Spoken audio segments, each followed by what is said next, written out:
Нурпресстин жаңылыктар түрмөгү эфирде мен Айназ Кадырова алып барам, саламатсыздарбы? Киши өлтүргөн адам жата кабакка, орусча айтканда колония поселенияга чыкты. Мындай чечимди жазаларды аткаруу кызматынын комиссиясы чыгарган.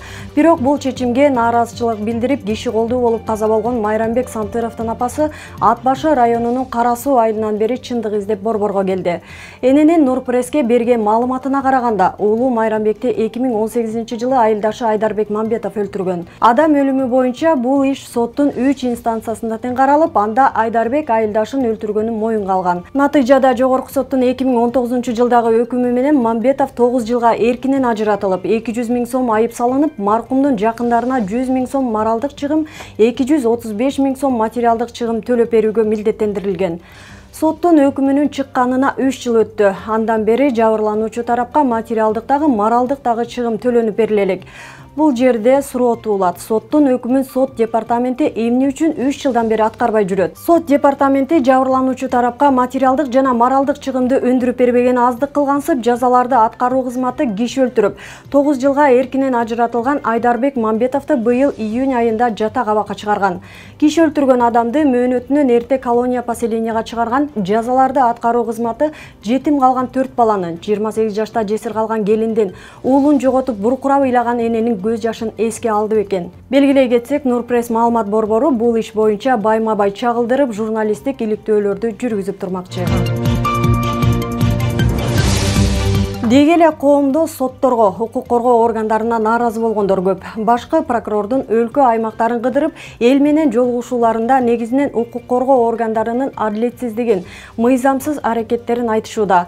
Мына ошол жолугушууда жарандардын бири мурдагы качкын президент Курманбек Бакиевдин кылмыш ишине кызыкты. Курманкул Зулушев эгер Бакиевдин эрки жетип өлкөгө келип тергөөгө көрсөтмө берем десе, тоскоолдук жок экенин билдирди.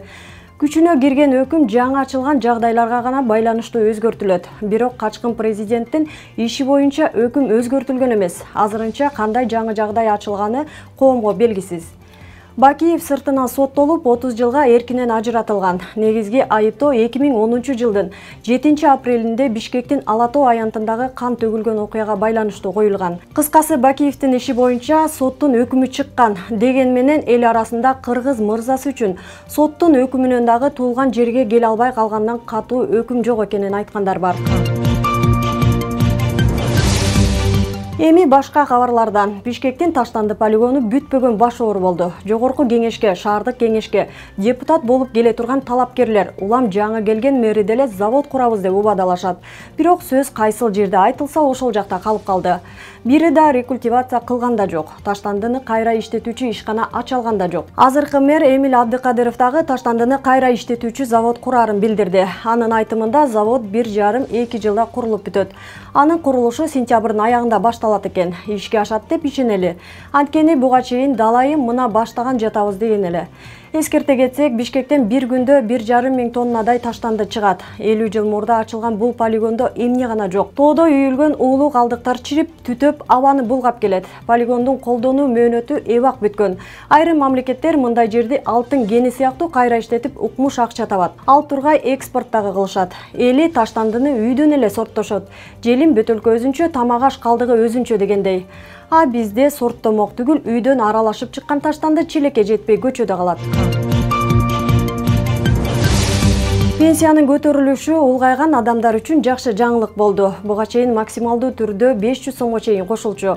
Эми 1700-дөн 3400 сомго чейин көтөрүлөрү айтылууда. Бирок деген дагы маселе бар. Эң төмөнкү пенсиянын көлөмү 1500 сом. Мейли, ага 3400 сом кошулду дейли. Ошондо 4900 сом алып калат. Бул жашоо минимумундагы көрсөткүчкө жетеби? Албетте жок. Азыр жашоо минимуму 7200 сом. Мейли эми, чама-чаркка жараша кошулууда. Коомчулук аны түшүнүп эле турат. Аларды түйшөлткөнү пенсиялык реформанын жүрбөй жатышы. Бул жолу дагы айына 70, 80, 90, 100 миң деп алгандарга адаттагыдай эле азыр эң көп кошулат делген 3400 сом кошулуп, эң аз 1,5 миң сом алгандарга айтылган сандын эң төмөнкүсү 1700 сом кошулуп калбайбы деген суроо турат. Нурпресстин жаңылыктар түрмөгү менен тааныштыңыздар. Биздин маалыматтарды YouTube, Instagram, Telegram, Facebook'tan окуй аласыздар. Саламатта калыңыздар.